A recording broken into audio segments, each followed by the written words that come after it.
মা গো, ও মা, ঈমান ছেড়ে দিও না রে মা।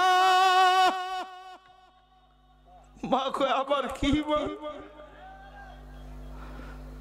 আমার কি ঈমান, আমার বাচ্চাগুলোর তো আমার চেয়ে বেশি ঈমান। মেয়েটাকে ফেলে দিল, হাড্ডিগুলো একদিকে চলে গেল, গোস্তগুলো কোথায় জানি চলে গেল। ওরে এলাকার মা বোনেরা শোনো, মহিলা ডাক দিয়ে বলে রে ফেরাউন, তাকে দেখছো আমার বাচ্চা দুইটার কেমন ঈমান? ফেরাউন বলে মহিলা এবার তোর পালা। মহিলা বলে আমি তৈয়ার। আল্লাহু আকবার। বলে আমি তৈয়ার। ফেরাউন কয় তোর কোন শেষ ইচ্ছা আসেনি? কয় একটা ইচ্ছা। কি? বলে আমাকে যখন তেলে দিবা আমার বাচ্চার মতো আমার হাড্ডিগুলো একদিকে চলে যাবে, গোস্তগুলো যাবে। আমাদের 3 ছেলে মেয়ে মায়ের হাড্ডিগুলো এক কবরে দাফন করবি, আমরা এক কবরে থাকতে যাই। মহিলাকে তেলের মধ্যে ফেরাউন দিল, হাড্ডিগুলো চলে গেল। তেলের ভিতর থেকে আওয়াজ হইতেছে লা ইলাহা ইল্লাল্লাহু মুসা কালিমুল্লাহ।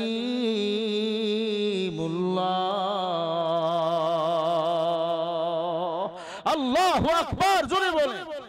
এই জমিন থেকে সপ্তম আসমান পর্যন্ত যত দূর ফাঁকা জায়গা, এর আরো উপর অংশে, আরো উপরে সিদরাতুল মুনতাহা, জিবরিল আমিনের বর্ডার, যেখানে জিবরিল আমিন বসবাস করে। সভাপতি সাহেব একটু সোজা হন, আপনার মাথা খালি ওঠে ভিডিওতে। আপনার কষ্ট হয় নাকি? আপনার কষ্ট হইলে চেয়ারটা পিছিয়ে দাও, একটু পিছিয়ে দাও। ভাইরা আমার, আপনাদের কষ্ট হয়? নতুন কিছু বয়ান শোনাচ্ছি আপনাদের।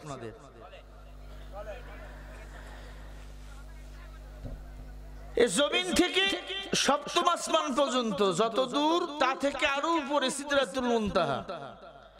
এর মাঝে কোথাও জান্নাত, কথা বলে না। তাহলে কোথায় জান্নাত? কোথায়? কথা কয় না। এ ভাই, কোন উপরে?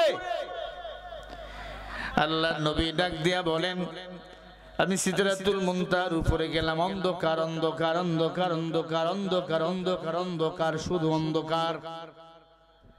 আমি নবী আরো উপরে গেলাম, পানি পানি পানি পানি পানি। আমি আরো নবী আরো উপরে গেলাম, দেখি একটা চেয়ার, আল্লাহ পাকের কুদরতের চেয়ার, সিংহাসন। ওয়াসিয়া কুরসিউহুস সামাওয়াতি ওয়াল আরদ। যেই সিংহাসন টানাই আল্লাহ তাআলা বান্দার বিচার করবে। আয় খেতলালের মুসলমান, আল্লাহর নবী বলে ওই চেয়ারটা ফাঁকা না, ওই চেয়ারটা ৭৪,০০০ পর্দা দিয়া মোড়ানো। একটা পর্দা মোটা হলো ৫০০ বছরের রাস্তা, একটা পর্দা থেকে আর একটা পর্দার দূরত্ব ৫০০ বছরের রাস্তা। এরকম ৭৪,০০০ পর্দা দিয়ে চেয়ারটা মোড়ানো আছে। ওই চেয়ারটা খালি না, ওই চেয়ারটা ৪ জন ফেরেশতা নিয়ে দাঁড়িয়ে আছে। যেই ফেরেশতাদের পা গুলো জমিন থেকে আরো নিচে, ওই ফেরেশতাদের মাথাগুলো সিদরাতুল মুনতাহা থেকে আরো উপরে। আল্লাহু আকবার। এগুলো পড়লে তো মাথা ঠিক থাকে না। মানুষ দুনিয়া পাইয়া পাগল হয়ে গেছে। কি দুনিয়ার মধ্যে আছে? দুনিয়া কিছুই না, কিছুই না, দুনিয়ায় কিছুই না রে বাবা। কোথায় রয়েছে জান্নাত? চলো আর উপরে যাই। সভাপতি সাহেব নাকি? সভাপতি কই যান? হ্যাঁ, এই চা খাওয়ান, এই চা আছে, বসেন এখানে, বসেন। সভাপতি যদি উঠে পাবলিককে আমনে যাম লিল্লাহে তাকবীর লিল্লাহে তাকবীর। খারাপ লাগতেছে আপনাদের?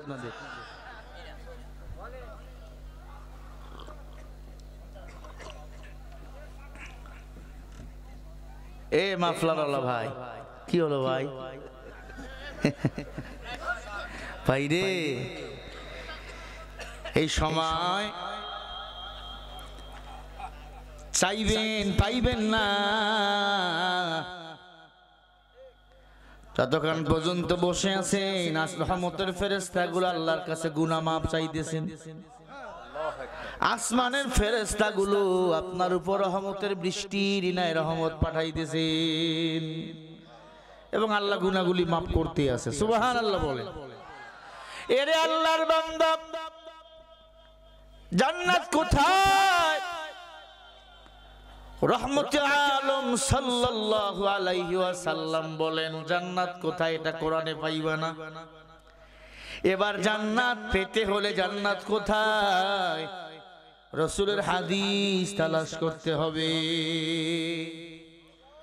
قال رسول الله صلى الله عليه وسلم تركت فيكم أمرين لن تضلوا ما تمسكتم بهما كتاب الله وسنة رسوله। আল্লাহ নবী বিদায় হজের ভাষণে বক্তব্য দিয়ে গেলেন, এই উম্মতের দল, আমি নবীর ইন্তেকালের পরে দুটো জিনিস যদি আঁকড়ায়া ধরে নিজের জীবন যাপন করতে পারো, আমার আল্লাহ তোমাদেরকে জান্নাত দান করে দিবেন। এক নম্বরে কোরআন মানে আল্লাহর কিতাব কোরআন, দুই নম্বরে নবীজির সুন্নাহ। কোরআন ও সুন্নাহ যারা আঁকড়ায়া ধরবেন, আমার আল্লাহ তার জীবনটাকে সুন্দর বানাইয়া জান্নাত পর্যন্ত পৌঁছে দিবে। বলেন না সুবহানাল্লাহ?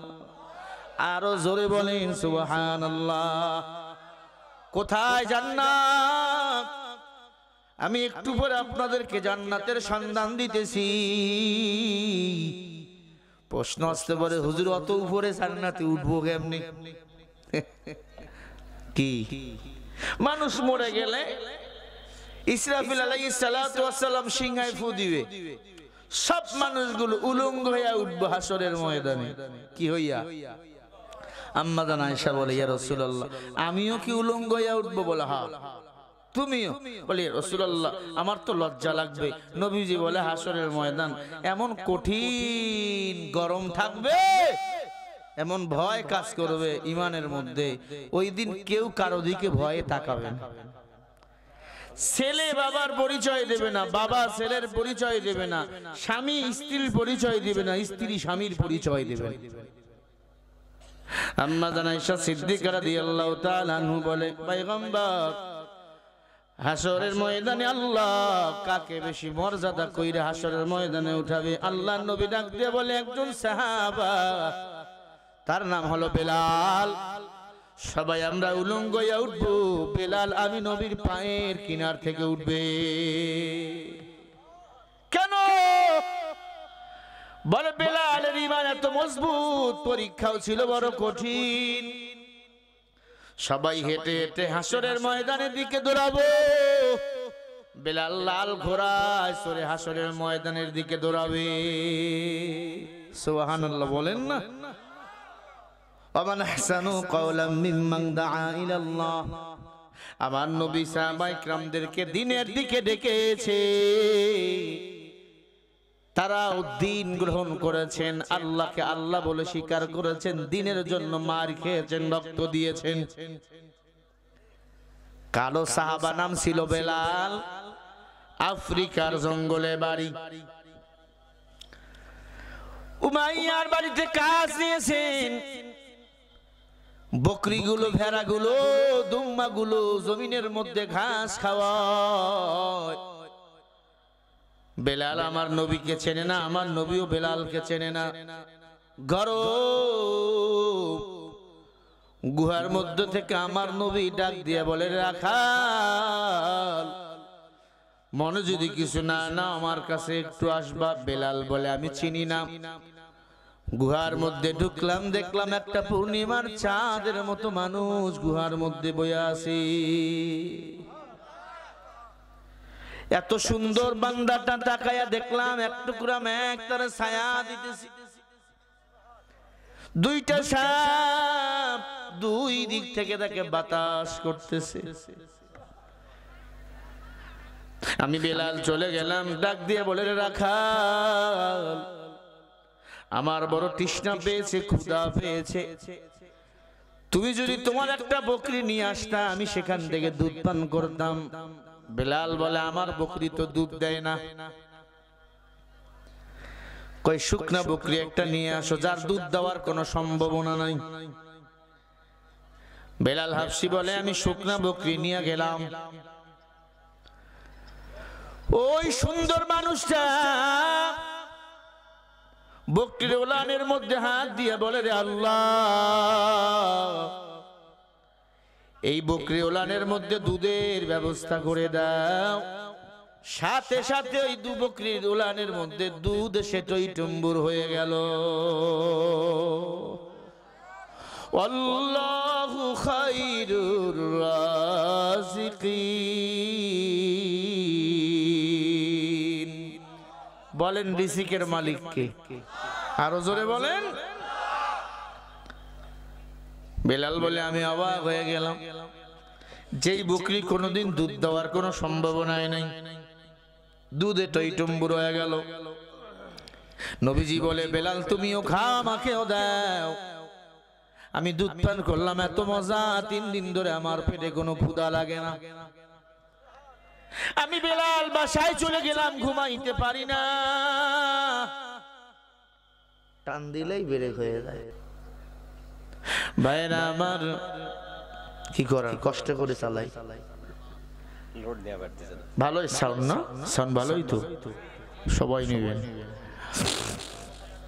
ভাইরা আমার, বেলাল বলে, আমি ঘুমাইতে পারি না।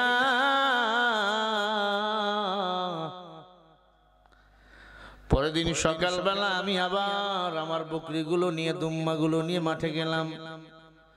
শুধু ওই গুহার চতুর্দিকে আমার বকরিগুলারে ঘাস খাওয়াই। কখনটা আমারে ডাক দিবে রাখাল বলে, আমি সেই গুহার ভিতরে গিয়া ঢুইকা ওই মানুষটার চেহারার দিক শুধু তাকাইয়া থাকবো। আমার নবী ডাক দিয়ে বলে, রাখাল। বেলাল বলে, আমি ছাগলগুলারে বকরিগুলারে ঘাস খাওয়াই, কিন্তু আমার কানটা গুহার মধ্যে, কখন আমারে ডাক দিবে। দূর দিয়ে চলে গেলাম, উনি আমাকে বসাইয়া জান্নাতি ফল খাওয়াইতেছে। সুবহানাল্লাহ বলে না? নবী বইয়া আছে, জিবরিল আমিন বলে, পয়গম্বর, আল্লাহ আপনার জন্য জান্নাত থেকে খানা পাঠাইছে। জোরে বলেন না সুবহানাল্লাহ। আমি এই ফলগুলা খাইয়া পাগল হয়ে গেলাম, এই ফল এত মজা। নবী আমাকে ডাক দিয়ে বলে, রাখাল তুমি বড় সুন্দর। অথচ হাদিস শরীফের মধ্যে আসছে, বেলালের মতো কালো কোনো সাহাবী ছিল না। বেলাল ডাক দিয়ে বলে, আমার মতো অত ভাগা কেউ নাই। আমাকে যেই মানুষ সুন্দর বলতে পারে, তার চেয়ে দামি মানুষ দুনিয়াতে আর কেউ নাই। আমার আল্লাহ বলেন, ওয়ামা আরসালনাকা ইল্লা রাহমাতাল লিল আলামিন। সূরা আম্বিয়া 107 নম্বর আয়াত।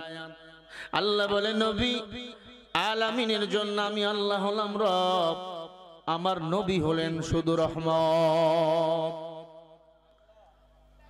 মক্কার মানুষের মতো খারাপ দুনিয়াতে আর কোন জাতি ছিল না, ঠিক নেই? এরা উলঙ্গ ইয়া কাবা ঘর তাওয়াফ করত, এরা এত খারাপ ছিল। সেই খারাপ মানুষদের মধ্যে আমার নবীকে আল্লাহ রহমত করে পাঠাইছেন, ওদেরকে অসভ্য মানুষগুলোকে সভ্য বানার জন্য। বলেন সুবহানাল্লাহ। উলামায়ে কিরাম এখানে বসা আছে, মক্কার মানুষদের মতো খারাপ জাতি দুনিয়াতে ছিল না। ও আল্লাহর বান্দা, ওরা এখনো মাঝে মাঝে খারাপই করে। হজ করতে গেছে, কাবা ঘর চত্বরের বাইরে এক মহিলা বিড়ি টানতেছে, আমার নিজের চোখে দেখা। বিড়ি টানতেছে। আব্বা, আমার আব্বাও আমার সাথে গেছে, বয়স্ক হয়ে গেছে, মুরব্বী হয়ে গেছে, মাথা গরম হয়ে গেছে। বাঙালির তো রাগ বেশি, কথা কয় না, রাগ বেশি বাঙালি। এই এলাকার মানুষ মাঝে মাঝে ঢাকায় রিক্সা চালাতে যায়, মাঝে মাঝে ঢাকায় আর নাক মুখ ফাটায় লয় যে 10 টাকা ভাড়া কম দেয়, কথার আগে হাত চলে। এটা কি কর, ঘুষি দিয়ে দেয়। পরে আমরা বলি, ভাই মারলেন কেন? ভাই ভাড়া কম দিছে 10 টাকা, এজন্য মারা লাগবো? কয় জানে না আমার কষ্টের টাকা এটি। আব্বারে বললাম, আব্বা এটা এদের কালচার, ওদের গালি দিবেন না। আর একদিন আমাকে ছেড়ে আব্বা একা একাই মক্কাতুল মুকাররমায় চলে গেছে। যতদিন ছিলাম আল্লাহর ঘর বাইতুল্লাহ নামাজ পড়েছি। আল্লাহর ঘরে কেউ যদি 2 রাকাত নামাজ আদায় করে, আল্লাহ 2 লক্ষ রাকাত নামাজের সওয়াব আমলনামায় দিয়া দেয়। বড় দামি জায়গা, ওখানে সরাসরি আল্লাহর রহমত নাজিল হয়। সুবহানাল্লাহ বলেন, আরো জোরে বলেন। একদিন আব্বা তাকায় তাকায় দেখতেছিল, কই এগুলো বেটি মানুষ বিড়ি খায় কে? আব্বারে বলছিল লে, আব্বা বলছে আমি আব্বা বাঙালি ভাষায় বলছে আমি তো খাই না এগুলা।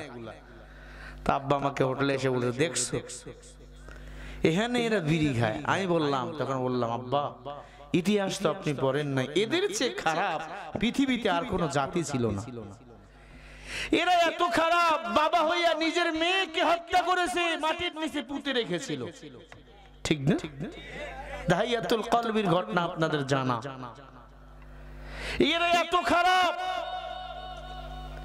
বিয়ে না কইরা যেই যুবকরে পছন্দ হইতো সেই যুবকের সাথে এরা মিলামিশা করত। সেই মানুষগুলো এখন এত ভদ্র, সেই ঘর তাওয়াফ করার জন্য সারা বছর কোটি কোটি মানুষ সেখানে দৌড়ায়। খেলা কার বলেন? একমাত্র বরকত আমার পয়গম্বরের মায়ার নবী রহমতে আলাম। বেলাল বলে, আমি এতদিন হয়ে গেল মানুষটার নাম জিজ্ঞাসা করলাম না, আমি কালকে যাইয়া তার নাম জিজ্ঞাসা করব।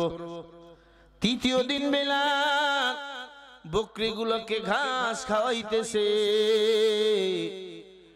আমার নবী ডাক দিয়া বলে, রাখাল গুহার মধ্যে আসো। বেলাল বলে, আমি আবার ঢুইকা দেখি খানা হাজির। একটা যুবক খানা নিয়ে দাঁড়িয়ে আছে। আমি গিয়ে জিজ্ঞাসা করলাম, আপনার নাম কি? নবীজি বলে, আমার নাম মুহাম্মদ সাল্লাল্লাহু আলাইহি ওয়াসাল্লাম। আল্লাহু আকবার বলেন। ও আপনি মুহাম্মদ? আপনার নাম পাগল কয় আমার মালিক উমাইয়া। আবু জেহেল আবু লাহাব আপনারে পাগল কয়। আল্লাহর নবী চোখের পানি ছেড়ে দিয়ে বলে, আমি পাগল নাই, আমি আল্লাহর একজন পয়গম্বর। ও নবী আপনি গুহায় কেন? নবী বলে, বাইরে যেতে পারি না, ভয় ভয়।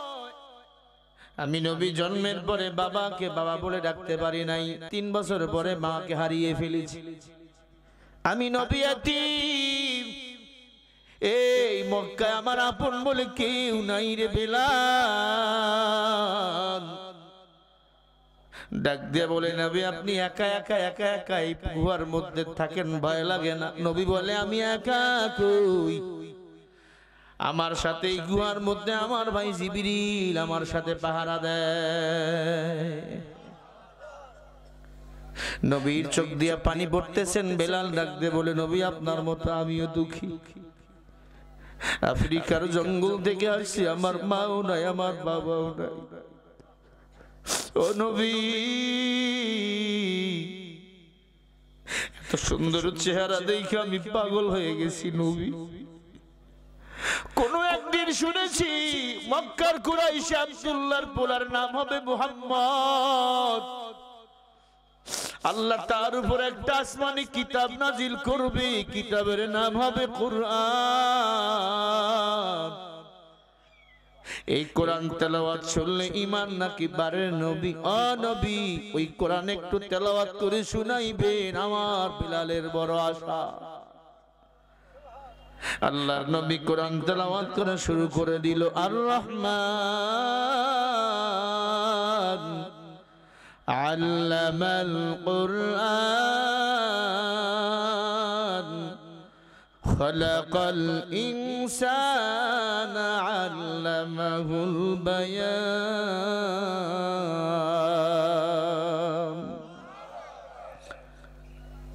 বেলালের চোখ দিয়ে টপ টপ করে পানিগুলো পড়ে। নবী, রহমান হলো ওই মালিক, ওই দয়াময় আল্লাহ যিনি আসমান জমিন বানাইছে, আপনাকে আমাকে বানাইছে। আরবের মানুষগুলো তো আরবি বুঝতে পারে। বেলাল ডাক দিয়ে বলে, নবী, এটাই যদি আমার মালিকের কথা হয় আর দেরি করবেন না, আপনি আমাকে কালিমা পড়ে মুসলমান বানিয়ে দেন। গরিব বেলাল, থাকার জায়গা নাই, খাওয়ার জায়গা নাই। উমাইয়ার বাড়িতে কাজ করতো, রাখালের কাজ। নবী রাতে হাত দিয়ে মুসলমান হয়ে গেল। নবী ডাক দিয়া বলে, বেলাল, মুসলমান হয়েছো, এখন প্রকাশ করিও না। তোর মালিক উমাইয়া, আবু জেহেল, আবুল আহাব বড় খারাপ। যদি প্রকাশ করো তোমাকে মারবে, তোমার কষ্ট হবে। জবাব দেন, সূর্য উঠলে সবাই দেখে কি দেখে না? দেখে তো, আগে আর পরে। বেলাল গোয়াল ঘরের মধ্যে ঘুমায়, একা একা গোপনে গোপনে গোপনে গোপনে ফজরের নামাজ আদায় করে। বেলাল বলে, আমি তাকায়া দেখি, আমি যখন ফজরের নামাজে সিজদা দেই, ওই প্রাণীগুলো আমার মতো সিজদারত অবস্থায় দাঁড়িয়ে থাকে। বেলাল বলে, আমি জমিনের মধ্যে বইয়া বইয়া আল্লাহর জিকির করি, লা ইলাহা ইল্লাল্লাহ, লা ইলাহা ইল্লাল্লাহ। একটা প্রাণীও দুষ্টামি করে না, মাথা লাগাইয়া ঘাস টানে। আমি বেলাল রে আগের মতো একটা প্রাণীও কষ্ট দেয় না। আল্লাহু আকবার।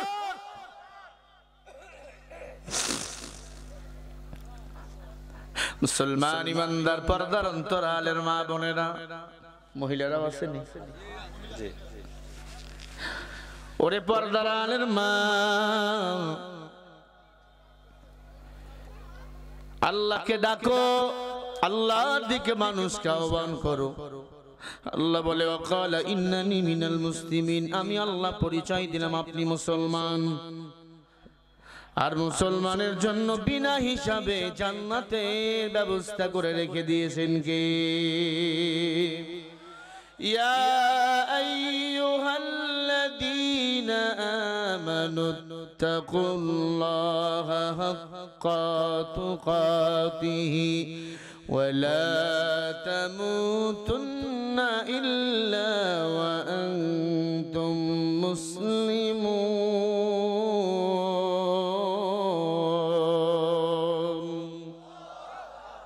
আল্লাহ বলে, আমাকে ভয় কর, ভয় করার মতো ভয় কর, ইল্লা ওয়া আনতুম মুসলিমুন, মুসলমান না হয়ে মরিও না। ভয় করার মতো ভয় কর মানে নামাজ ছেড়ে দিও না, সুদ খেয়েছো সুদ খাওয়া ছেড়ে দাও, তাওবা করো, আমি আল্লাহর গোলামি করো, ইল্লা ওয়া আনতুম মুসলিমুন, মুসলমান হয়ে মরো। আল্লাহর কাছে বেঈমানের কোনো মূল্য নাই, মুসলমানের বড় দাম। মুসলমান কারা? ক্বালা রাসূলুল্লাহ সাল্লাল্লাহু আলাইহি ওয়াসাল্লাম, আল মুসলিমু মান সালিমাল মুসলিমুনা মিন লিসানি ওয়া ইয়াদি। নবী বলে, খাঁটি মুসলমান ওই ব্যক্তি যার হাত এবং জবান দ্বারা আরেক ভাই কষ্ট পায় না। কেন গালি দিলাম না আপনাদের? তাহলে তো আমি মুসলমান থাকতাম না। গালি দিলে বন্ধুটাও দুশ্মন হয়ে যায়। বউরে গিয়া গালি দেন, শীতের রাতে আলাদা বিছনা করবে কি? হ্যাঁ, গালি বউ সহ্য করে না। ওরে ভাই, তুমি আওয়ামী লীগ করো করো, তুমি বিএনপি করো করো, তোমার হিসাব তুমি দিবা।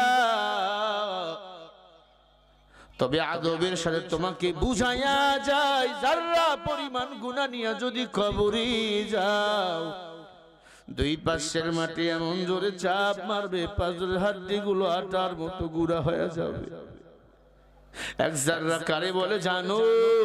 একটা সরিষা ৭৪ ভাগ করলে এক জাররা গুনাহ হয়। এখন বলেন এই অবস্থায় মারা গেলে জান্নাতে যাব? ভাইজান যাবেন? আপনাদের ফালায় দিন আমি বক্তা বড় হুজুর, এই অবস্থায় মারা গেলে জান্নাত যাওয়ার কোনো অপশন নাই, আল্লাহ যদি মায়া না করে। কথা কয় না? আল্লাহর মায়া লাগবে, দয়া লাগবে। গাঞ্জাটাই না আল্লাহর মায়া বয়া যাইব। ও যুবক, গুনাহ করেছো, কাঁদো, মাপ চাওয়া সারিউ। আল্লাহ বলে যারা গুনাহ মাপ চাওয়ার জন্য দৌড়ায়, আমি আল্লাহ তার পিছনে দৌড়াই তারে ক্ষমা করে দেওয়ার জন্য। উমরের জামানায় এক যুবক উমরের দরবারে এসে কান্দে। কি ব্যাপার যুবক, তুমি কাঁদো কেন? ডাক দিয়ে বলে, উমর আমি বড় খারাপ, আমি বড় চোর। কি চুরি করো?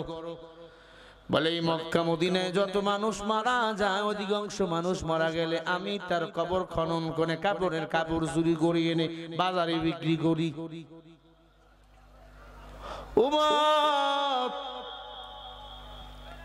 বলেন, আমার আল্লাহ কি আমারে ক্ষমা করবে গো? উমর বলে, আমি জানি না, চলো রহমাতুল লিল আলামিনের দরবারে চলো। আমার নবীর দরবারে চলে গেলে রহমাতুল লিল আলামিন বলে, যুবক বলো কেন এসেছে? বলে, নবী যত মানুষ মক্কা মদিনায় মারা যায়, অধিকাংশ মানুষের কবর খুনে, কবর খুঁড়াবার পর কাপড়ের কাপড় চুরি করে আমি বাজারে বিক্রি করি রে নবী। নবী বলে, তুমি এতটাই খারাপ, একটা মানুষ মারা গেলে একমাত্র কাপড় হলো তার ৩.৫ হাত কবর আর সাদা কাপড়, ঠিক না? পুরুষদের জন্য কয়খানা কাপড়? কয় টুকুরা? ৩ টুকুরা। মহিলাদের জন্য শেখ হাসিনা মারা গেলে ওনাকে ১ টুকরা বেশি দিবে। আবার আমাদের যিনি খালদা জিয়া আছেন, উনি মারা গেলে ওনাকে ১ টুকরা বেশি দিবে। হ্যাঁ, বাংলাদেশের বড় হুজুর যিনি, উনি মারা গেলে ওনাকে ১ টুকরা কাপড় বেশি দিবে। হ্যাঁ, সবার বেলা কি একই তো নাকি? আল্লাহর নবী ডাক দিয়ে বলে, রে হতভাগা, তুই এত খারাপ, একটা মানুষের ৩.৫ হাত কবর হলো আপন, আর শেষ সাদা কাপড় হলো তার আপন। এই কাপড় তুমি চুরি করো, তোমার মতো কপাল পোড়া কেউ নাই। যুবক ডাক দিয়ে বলে, নবী শুধু কাপড় চুরি না, আমি আরো অন্যায় করেছি। কি? বলে, মদিনায় একটা সুন্দরী মেয়ে মারা গিয়েছে, আমি তার কাপড় চুরি করার জন্য কবরের ভিতর ঢুকেছি। মাটি সরাইয়া যখন তার মুখের কাপড় খুঁড়াইলাম, এত সুন্দর, আমি নিজেকে ধরে রাখতে পারলাম না, ওই মেয়েটার সাথে আমি জিনা করে ফেলেছি। মরা লাশের সাথে আমি জিনা করেছি রে পয়গম্বর। বলেন, এই অন্যায় কি আমার আল্লাহ ক্ষমা করে দিবেন? আল্লাহর নবী ডাক দিয়ে বলে, হতভাগা তুই, আমি নবীর দরবার ছাড়, দূর হ। তোর মতো হতভাগারে কেউ ক্ষমা করে দিবে না। যুবক গুনাহ মাপের জন্য কান্দে, দৌড়ায়। হঠাৎ করে আল্লাহ তাআলা আয়াত নাযিল করে, ইল্লা মান তাবা আমানা ওয়া আমিলা আমালান সালিহা ফাউলাইকা ইউবাদদিলুল্লাহু সাইয়্যাতিহিম হাসানা ওয়া কানাল্লাহু গফুরার রহিমা।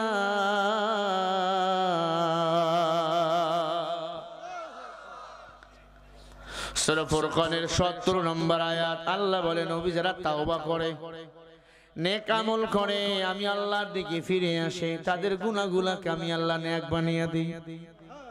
আরো জোরে বলেন। ও নবী, ওই যুবক তওবা করেছে, আমি জানি সে গুনাহ করেছে, সে গুনাহ বাদ দিয়ে তওবা করেছে, আমি আল্লাহর দিকে ফিরে এসেছে, আমি আল্লাহ তার গুনাহগুলোকে অনেক বানিয়ে দিলাম। অতএব নবী ওই যুবককে সুসংবাদ দেন, আমি ওই যুবকের গুনাহগুলি মাফ করে তাকে ক্ষমা করে দিলাম। বলেন না সুবহানাল্লাহ। ও যুবকেরা, লাশের সাথে জিনা করার পরেও আল্লাহর কাছে যদি সে মাপ পেতে পারে, তুমি আমি কি হলাম বলো? খাঁটি তাওবা করা লাগবে। তাওবার চেয়ে দামি বস্তু দুনিয়াতে আর কোথাও। তাওবাকারীকে পছন্দ করেন আমার আল্লাহ।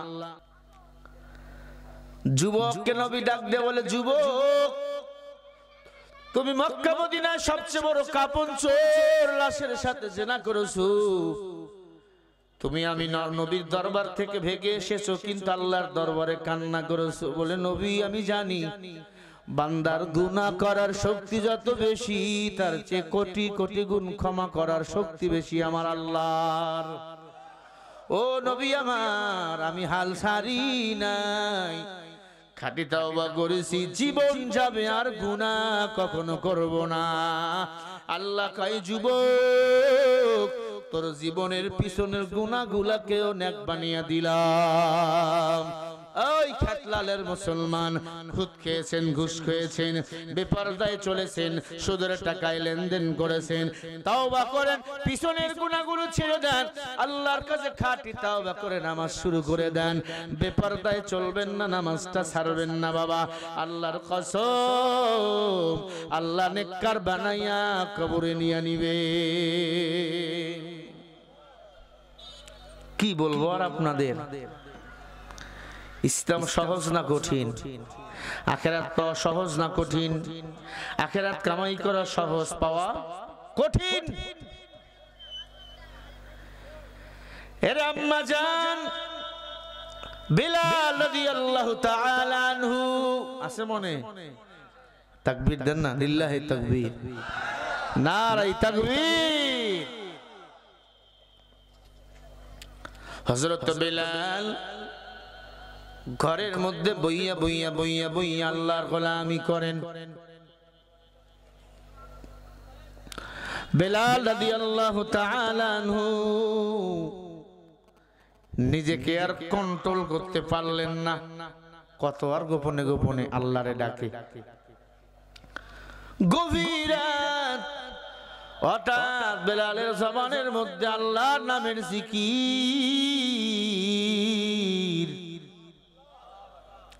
বিলাল জিকির করতেছেন, উমাইয়া তাক দিয়ে দেখে বাড়ির যত প্রাণীগুলো রয়েছে, প্রাণীগুলো আল্লাহর নামের জিকির করতেছে। জোরে বলেন না সুবহান। কিরে বেলাল, কার নামের জিকির করো? বেলাল বলে, ফাযকুরুনি আযকুরুকুম ওয়াশকুরুলি ওয়ালা তাগফিরুন।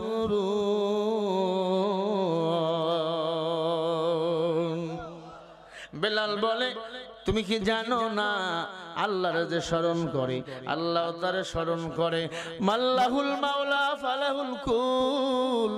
বান্দা যদি আল্লাহরে ভুলে না যায়, আমার আল্লাহ বান্দারে ভুলে যায় না। বেলালের উপর নির্যাতন চলে আসলো। বেলালকে বলে, ঈমান ছেড়ে দাও, তোমাকে আমরা আজাদ করে দেব। বেলাল বলে, জীবন পেয়েছি একবার, ঈমানও পেয়েছি একবার, আমাকে যদি মেরে ফেলে দাও আমি বেলাল ঈমান ছেড়ে দেব না। আল্লাহু আকবার, জোরে বলেন। ভাইরা আমার, বেলাল রাদিয়াল্লাহু তাআলা আনহুকে গরম কয়লার মধ্যে শোয়ানো হলো। কয়লা চেনেন তো? আগুনের কয়লা, চিৎ করে শোয়া হলো। পিঠের মধ্যে কয়লাগুলো পসপস করে ঢুকতেছে। খানা নাই, পানিও দেয় না। পানি চাইলে পানিগুলো গ্লাসের মধ্যে ফালাইয়া দেয় জমিনে। বালু থেকে পানি তুলে খাও, বালুর মধ্যে মরুভূমির বালু, পানি পড়ার সাথে শেষ, জিহ্বা কাঠ হয়ে গেছে, ওই কাঠ জিহ্বার মধ্যে আওয়াজ হয় আহাদ আহাদ, মানে আল্লাহ একজন। কুল হুয়াল্লাহু আহাদ, আমাদের রব কয়জন বলেন? এরে আল্লাহর বান্দা বেলাল রাদিয়াল্লাহু তাআলা আনহু চোখের পানি ছেড়ে কান্দে আর বলে, আমার যত কষ্ট দাও আমি ঈমান ছেড়ে দেব না। পুরা পিঠ খাল হয়ে গেছে, গর্ত গর্ত, এত কষ্ট দেয়। বেলাল বলে, মেরে ফেলো, ঈমান ছাড়বো না। মারহাবা বলেন। এবার কি করল আবু জেহেল? হাতের মধ্যে একটা খুর নিল, খুর নিয়ে বেলালের পুরা পিঠটা ভুড়ির মতো ছেড়ে একবারে এরকম টান দিয়ে দিয়ে দিয়ে দিয়ে দিয়ে ছিঁড়ে দিল। পুরা পিঠের মধ্যে বেলেটে রাখা লবণ আর মরিচ গুঁড়া করে ওই কাটা জায়গার মধ্যে লাগাইয়া দিল। বেলাল জমিনের মধ্যে চিল্লায়, আল্লাহ, আমি জানি ইমানদারের ঈমান যত মজবুত, পরীক্ষা তত কঠিন। আল্লাহ গো, আমার শরীরকে যদি তারা মেরেও ফেলে দেয়, আমি আমার বেলালের জবান থেকে আল্লাহ ছাড়া আর কোনো নাম উচ্চারণ হবে না। নাইলে মুমিন সোয়ে মুমিন মিশাওয়া, নাইলে কাফের সোয়ে কাফের মিশাওয়া। ওরে আল্লাহর বান্দারা, ঈমান কত দামি সম্পদ রে বান্দা। বেলাল রাদিয়াল্লাহু তাআলা আনহু চোখের পানি ছেড়ে বলে, আল্লাহ, শেষ মুহূর্তে তুমি আমাকে ঈমানের উপর অটল রাখিও। দেখেন কত পরীক্ষা। বেলালকে দুই ঘোড়ার সাথে বেঁধে দিল, দুই ঘোড়া দুই দিক যায়, মাঝখানে বেলালের লজ্জা স্থানে খেজুর গাছ দিয়ে আঘাত করা হয়, লজ্জা স্থান ফেটে রক্ত বাহির হয়। আর পরে বেলাল বলে, আহাত, জিহ্বার মধ্যে খেজুর গাছের কাঁটাগুলি ঢুকিয়ে দেওয়া হয়, জিহ্বা যেন লড়াইতে না পারে। ওই কাঁটা সহ জিহ্বা দিয়া বলে, আহাদ আহাদ আহাদ আহাদ আহাদ। সবাই এক পর্যায়ে ধরে নিল, আর বাঁচবে না। 7 দিনের অনাহার ঝুলে আছে, ঝুলে আছে, নিঃশ্বাসটুকু। রুমাইয়া ডাক দিয়া কয়, বেলাল, ঈমান ছেড়ে দে, তোকে আজাদ করে দেব, ভালো কবিরাজ দিয়া চিকিৎসা করাবো। বেলাল বলে, রে উমাইয়া, আমি যদি এখন মরিয়াও যাই, মরতে দেরি, আল্লাহর জান্নাত যাইতে দেরি হবে না। ওয়ালা তাকুলু লিমান ইয়াকতালু ফি সাবিলিল্লাহি আমওয়াত বাল আহইয়াউ ওয়ালাকিন লা তাশউরুন।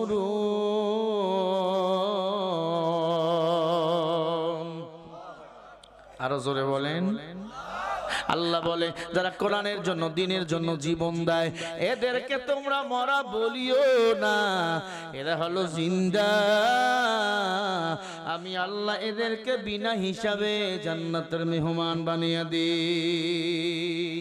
অজয়পুর হাটের মানুষ, আম্মা জানেরা, আপনাদের জন্য কিছু কথা বলা দরকার। এতদিন ছিলেন আপনারাই দেশের সরকার, ঠিক না?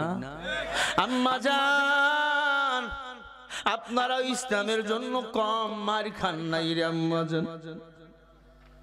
আসিয়ার একজন দাসী ছিল ইমানদার, তার কবর থেকে এখনো মিশক আম্বরের ঘ্রাণ বাইর হয়। সুবহানাল্লাহ বলে না? ফেরাউনের বাড়ি ছিল কোথায়? কথা কয় না? মিশরে। মিশরে যারা বেড়াতে যাবেন বলবেন, আসিয়ার দাসীর কবর দেখতে যাব। ওই কবরের কিনারায় গিয়েছি, জান্নাতের ঘ্রাণ ওই কবর থেকে বাহির হয়, কিয়ামত পর্যন্ত বাহির হতেই থাকবে। শহীদরা কখনো মরে না।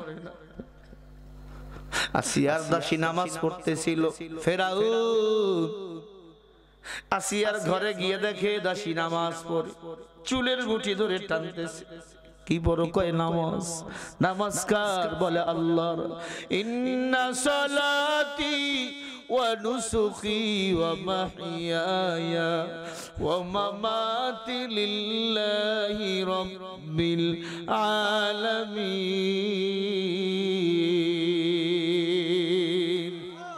আমার নামাজ, আমার কুরবানি, আমার বেঁচে থাকা সব কিছু বলেন কার জন্য? লিল্লাহি রাব্বিল আলামিন। কার জন্য? যতদিন বাঁচবেন নামাজটা পড়বেন বাবা, নামাজ ছাড়বেন না।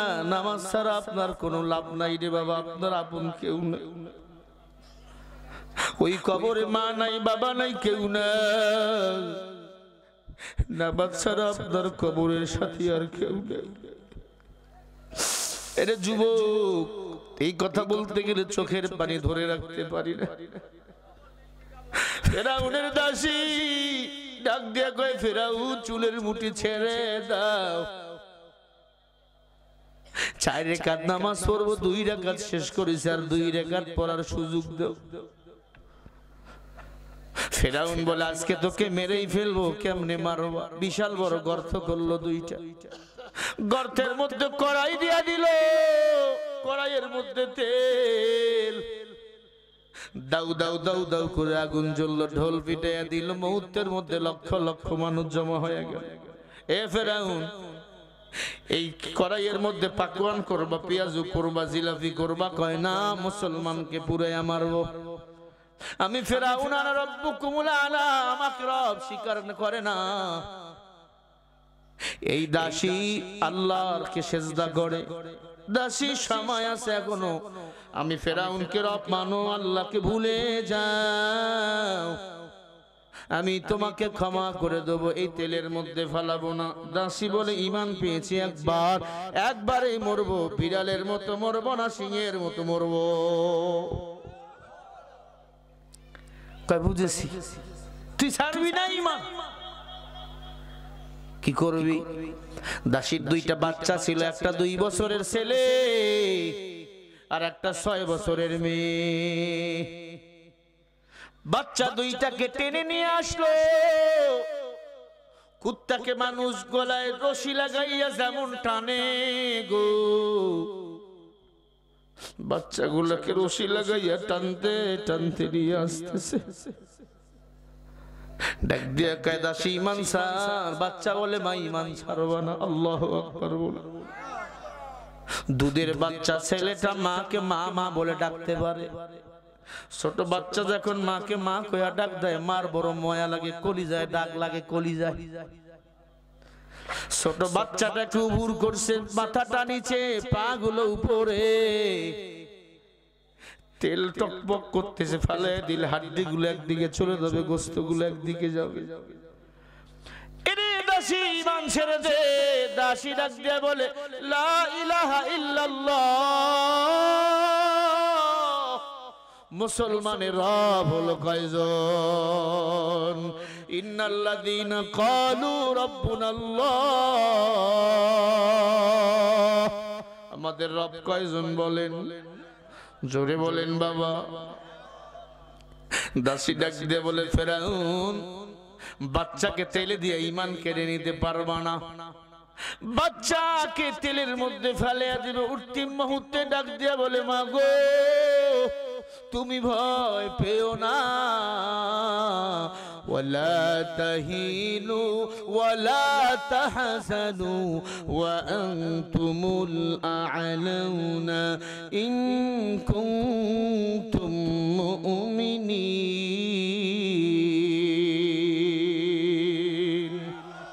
ও মা, চোখের পানি বন্ধ করো মা, আমি দেখতে পাইতেছি পর্দার ভিতরে আমার আল্লাহর জান্নাত আমাদের জন্য দাঁড়িয়ে আছে। মা গো মা,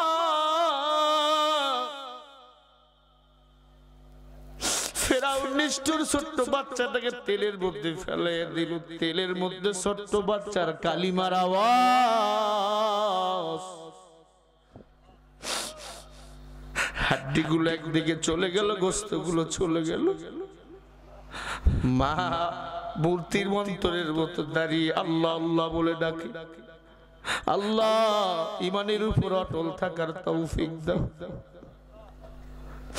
ওরে নবীর উম্মত, মহিলাকে বলে ঈমান ছেড়ে দে। ফেরাউনের দাসী বলে না, ঈমান আমার আল্লাহ তাআলার দান। কার দান ঈমান? জোরে বলেন না কেন? ওয়ালাকিন জাআলনাহু নূরান নাহদি বিহি মান নাশাউ মিন ইবাদিনা ওয়া ইন্নাকা লাতাহদি ইলা সিরাতিম মুস্তাকিম।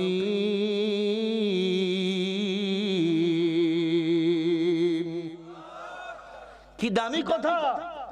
ও নবী, আমি আল্লাহ যাকে ইচ্ছা করি, আমি আল্লাহ ঈমানের নূর দান করি। আমি আল্লাহ যাকে ইচ্ছা করি ইহদিনাস সিরাতাল মুস্তাকিমের পথে পরিচালনা করি। এরে যুবক, কোরআনের পথে সবাই চলতে পারে না। চলতে হলে ঈমান লাগে, ঈমান লাগে, ঈমান লাগে, ঈমান লাগে।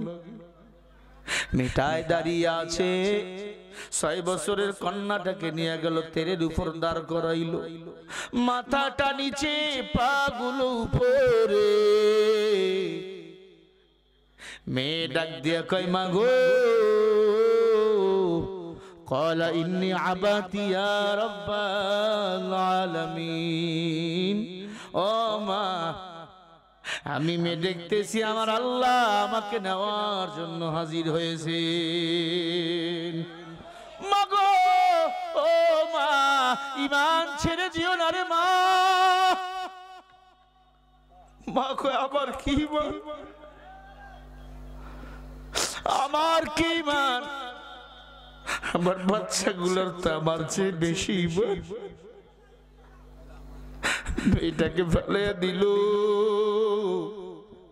হাড্ডি গুলো একদিকে চলে গেল, গোস্ত গুলো কোথায় জানি চলে গেল। ওরে এলাকার মা বোনেরা শোনো, মহিলা ডাক দিয়ে বলে, রে ফেরাউন, তাকে দেখছো আমার বাচ্চা দুইটার কেমন ঈমান? ফেরাউন বলে, মহিলা এবার তোর পালা। মহিলা বলে, আমি তৈয়ার। আল্লাহু আকবার বলে, আমি তৈয়ার। ফেরাউন কয়, তোর কোন শেষ ইচ্ছা আসেনি? কয়, একটা ইচ্ছা। কি? বলে, আমাকে যখন তেলে দিবা, আমার বাচ্চার মতো আমার হাড্ডিগুলো একদিকে চলে যাবে, গোস্তগুলো যাবে। আমাদের 3 ছেলে মেয়ে, মায়ের হাড্ডিগুলো এক কবরে দাফন করবি, আমরা এক কবরে থাকতে যাই। মহিলাকে তেলের মধ্যে ফেরাউন দিল, হাড্ডিগুলো চলে গেল। তেলের ভিতর থেকে আওয়াজ হইতেছে, লা ইলাহা ইল্লাল্লাহু মুসা কালিমুল্লাহ।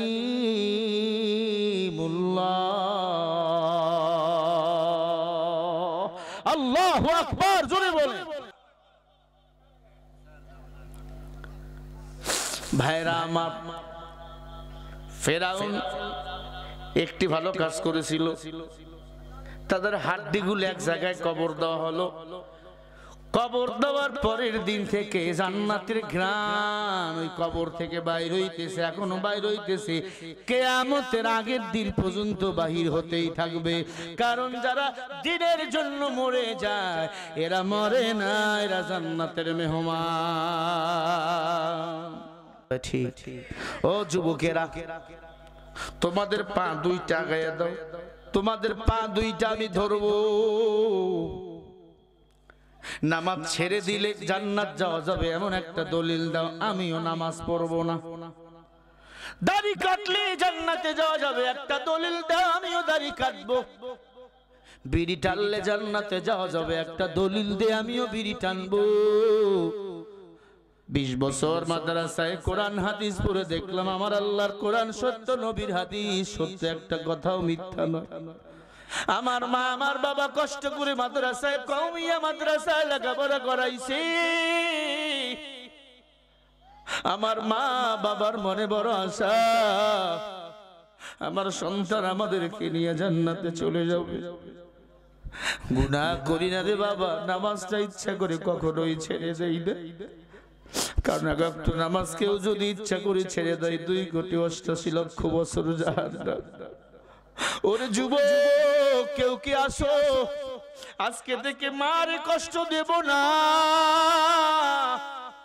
বেপরদায় চলবো না, দাড়ি কাটবো না।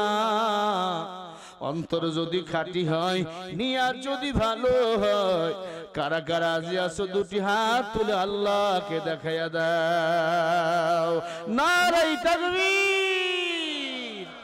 এই জামানার মানুষগুলোর মানুষ নাহি বলে, গরু ঘোড়া হার মানাইয়া আয়নার মতো চলে। আমি কেন আইলাম রে এই জামানাতে, আমি কেন আইলাম রে ও আল্লাহ, কেন আইলাম রে এই জামানাতে, আমি কেন আইলাম রে। পথে ঘাটে চলে ওরা গলি ধরে, দেখলে ওদের চলা ফিরা, দেখলে ওদের চলা ফিরা, মাথায় আমার ঘোরে। আমি কেন আইলাম রে এই জামানাতে, আমি কেন আইলাম রে ও মাওলা, কেন আইলাম রে এই জামানাতে, আমি কেন আইলাম রে।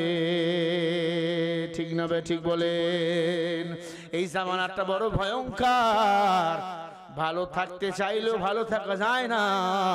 আমার যুবকদের ঈমান নষ্ট করে অ্যান্ড্রয়েড মোবাইলের দলেরা। ঠিক নেই? Social media, mobile, Facebook, internet আমার যুবকদের চরিত্র নষ্ট করে দিতেছে। ঠিক নেই? বন্ধুরাতে মোবাইল, ছেলে কয় মোবাইল না নিলে আমিও গলায় দড়ি দেব। মোবাইল দিয়ে দিবি না, তোদের ই দিবার করামু আছে না নাই? কয় মোবাইল না দিলে গলায় দড়ি দেব। এখন এই মোবাইল নিয়ে সারা রাত কি দেখে, ভালো শরীর নষ্ট হয়ে যাইতেছে। আছে না নাই? ও যুবক, গোপন গুনাহ ছেড়ে দাও, চেহারা সুন্দর বানাইয়া দিবেন কে? আল্লাহ তাআলা হেফাজত করেন। জোরে বলেন আমিন। আরো জোরে বলেন আমিন। একটু জিকির করেন লা ইলাহা, লা ইলাহা, লা ইলাহা ইল্লাল্লাহ মুহাম্মাদুর রাসূলুল্লাহ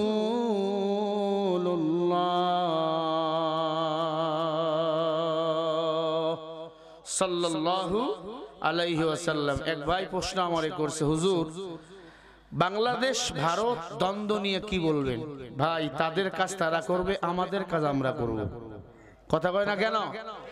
ভারতের রব যিনি, আমাদের রব তিনি। কথা কয় না? ইসকন নিয়ে অনেক দ্বন্দ্ব চলছে, তবে ইসকনকে আমরা সবাই নিষিদ্ধ চাই।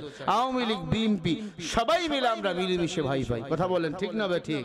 জামাত ইসলাম, জাতীয় পার্টি বলেন, আমাদের দেশকে আমাদেরকেই সাজাতে হবে, ভারত কিন্তু আমাদের দেশ সাজাবে না। কথা বল না কেন? আবার ফেসবুকে একজন লেখছে, হুজুর বিএনপির বড় এক নেতা যাবজ্জীবন আসামি ছিল, নাম হলো বাবর। কি নাম? এই বাবর বিনা একবারে খালাস পেয়েছে, কোনো মামলা তার নাই। এখন নাকি তিনি বিএনপি ক্ষমতায় আসলে স্বরাষ্ট্রমন্ত্রী অথবা পররাষ্ট্রমন্ত্রীর দায়িত্ব পেলে ভারত কি কাঁপবে? ভারত কি আমাদের কাছে কাবু হবে? ভাই দেখেন, ভারত বলেন, ইন্ডিয়া বলেন, পাকিস্তান বলেন, আমাদের শান্তি কেউ দিতে পারবে না। শান্তির মালিক কে? জোরে বলেন, শান্তির মালিক কে? আওয়ামী লীগ আইসা আমাকে শান্তি দিতে পারে নাই, বিএনপি আইসা আমাকে শান্তি দিতে পারে নাই। নিজের কর্ম আমাদের নিজেকেই করতে হবে। কথা বলেন না কেন? হুদাল লিন্নাস ওয়া বাইয়িনাতিন মিনাল হুদা ওয়াল ফুরকান। এই কোরআন দিয়ে রাষ্ট্র যদি সংস্কার এবারেই করতে পারেন, এটাই হলো একটা সুবর্ণ সুযোগ। এবারেই টুপিওয়ালাদের সুযোগ কোরআন দিয়ে রাষ্ট্রটা পরিচালনা করার। ঠিক না ভাই? ঠিক বলেন। কোরআন যদি ক্ষমতায় আসে, কারো উপর হানাহানি কাটাকাটি মারামারি চলবে না। কোরআন প্রতিশোধে বিশ্বাস করে না, কোরআন শান্তিতে বিশ্বাস করে। কথা বলেন ঠিক না ভাই? ঠিক। এই বাবর বেকসুর খালাস পেয়েছে, হয়তো মুক্তি আজকে পাবে, পেয়েছে অথবা আগামীকালকে পাবে। তিনি পররাষ্ট্রমন্ত্রী যদি হয়, ভারতের উপর চড়াও হবে ভাই হবে, এটা নিয়ে আমাদের কোনো মন্তব্য নাই। তবে এতটুকু শান্তি হলো, আমরা মুসলমান ভাই ভাই মুসলমান মিলেমিশে থাকবো। আমার এই দেশে যেন আর কোন তৃতীয় পক্ষ আইসা আমার দেশটার বিরুদ্ধে ষড়যন্ত্র করতে না পারে। কথা বলেন না কেন? আমারে যদি পররাষ্ট্রমন্ত্রী দেয়, হুট করে আমার পক্ষে শান্তি আনা সম্ভব নয়। হ্যাঁ, শান্তি পাবো তখন আল্লাহর কোরআন দিয়ে এই পররাষ্ট্র মন্ত্রণালয় পরিচালনা হবে, যখন একটি টাকাও তখন দুর্নীতি হবে না। কথা বলেন না কেন? কাকে দেখবেন? যাকেই দেখেন সে আঙ্গুল খুলে কলা গাছ। কথা কয় না? এজন্য কেউ এমপি মন্ত্রী হলেই আপনার আমার ভাগ্যের চাকা বদলাতে পারবে না। ভাগ্যের চাকা বদলাতে হলে কোরআন লাগবে, কোরআন লাগবে। তারেক রহমান বলেন, বাবর সাহেব বলেন, যে ক্ষমতায় আসুক না কেন, জামাত ইসলাম বলেন, চরমনাই বলেন, উজানি বলেন, বা আবার আওয়ামী লীগ বলেন, যে ক্ষমতায় আসুক না কেন, ভাগ্যের চাকা কেউ বদলাতে পারবে না। সব সমস্যার সমাধান দিতে